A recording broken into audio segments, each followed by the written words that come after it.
Hello everybody, right, I've got some key information for you here. This is something that is so important and that few players understand at young ages. And it's such a shame because if you understand what I'm about to tell you, it's going to allow you to make huge progress and it's going to allow you to develop much quicker in football but also outside of football as well.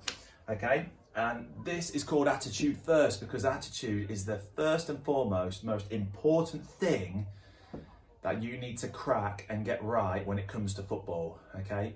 It's called attitude first because it comes before technique, it comes before your performance, it becomes before how many goals you've scored, it comes before everything. So we're going to go through it, and attitude, first and foremost, is a really broad word, isn't it?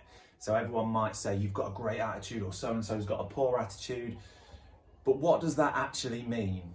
Okay, so I've given a few things here that are really clear and easy to follow. So this hopefully will help you no end when it comes to your own attitude. So the first thing, I'll go in a bit of an order. When I'm coaching a team, the first thing I'll know or see from the players is what their body language is like. If they've got good body language, I'm already thinking, right, this is going to be a great session, and they're setting themselves up for success just through having good body language. So stood up, shoulders back, looking and making eye contact, okay? Looking like they've got a bit of purpose. Your body language is so important, okay? So that's the first thing I'll see when I'm coaching a team or if I'm coaching a player in a one-to-one. The next thing is the listening. You have to be a good listener if you want to get better at anything, okay? Football is absolutely no different. The best players are good listeners. You've got to be a good listener. So I've seen the body language as the player or the team come over. I'm now looking for that listening. Are they engaged? Are they looking at me? Are they taking in the information? Okay. I've probably given them a task at this point. So after I've greeted them, I'll have given them a task. Maybe it's a warm-up or a drill. The next thing that I can see is their energy levels and their enthusiasm. Okay, right from the moment I tell them to go to a particular place. So if they go into a cone for a drill, how are they travelling there? Are they hands in pockets? Are they heavy? Or have they got great energy levels? Have they got great enthusiasm? This is a really huge thing that you cannot devalue. This is so important. So when your coach at your next session asks you to go somewhere or asks you to be ready to start, what's your energy levels? What's your enthusiasm like? Okay, because that will spread into your play. If you have poor energy levels, poor enthusiasm, don't expect success from there. You've got to have great energy levels and enthusiasm. Now, the drill starts. Everything's great so far. The next thing I'll notice and look for are the reactions and responses of the players. Okay? So say, for instance, everything's brilliant, and then suddenly the drill breaks down on that player, maybe yourself, it breaks down on you. What's their reaction and response like?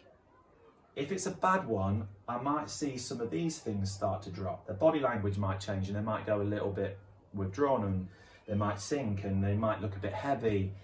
Their energy levels and their enthusiasm might start to drain. That's poor reactions and poor responses to an outcome. I want you to have great positive reactions and responses to whatever outcome in your drills, in your matches. Because if you do that, it will help you and it will set you up for success and it will allow you to continue to improve. If you beat yourself up, if you get all,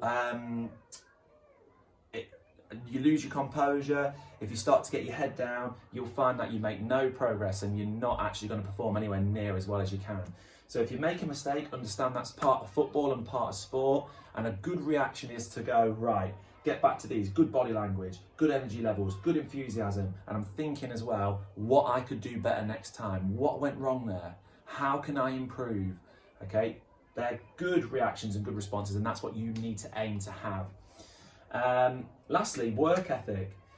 This underpins everything. So when you're training, you need all these things, but then I'm looking at the work ethic. Can they do it for the whole hour or hour and a half? However long you're training, okay? Or if you're in a tournament, your matches, whatever it may be. Can you keep working at the same level?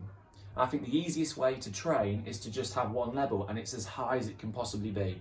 As soon as you drop your level and then try and pick it up again, it's too complicated. So have a great work ethic And then you'll find if you've got that as well as these things, your progress will just fly, okay?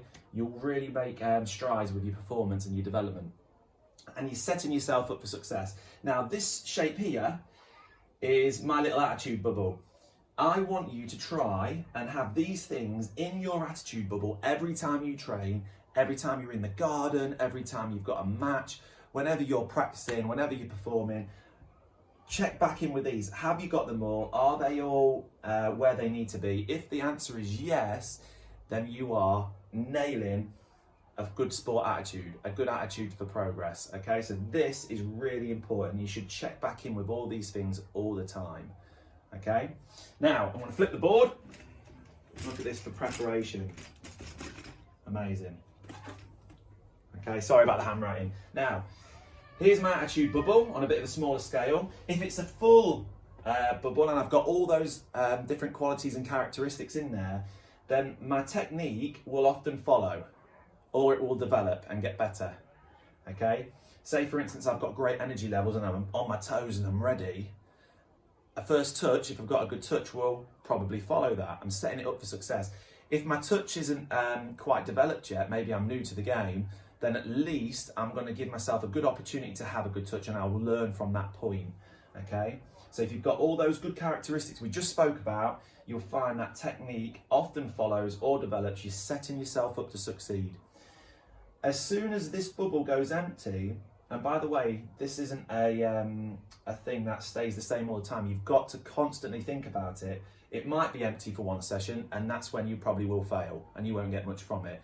And that's why it's so important to keep checking back here. Get all of the things in this bubble every single session, every single match. If it's empty, your technique will fail. It's as simple as that. It doesn't matter how good you are.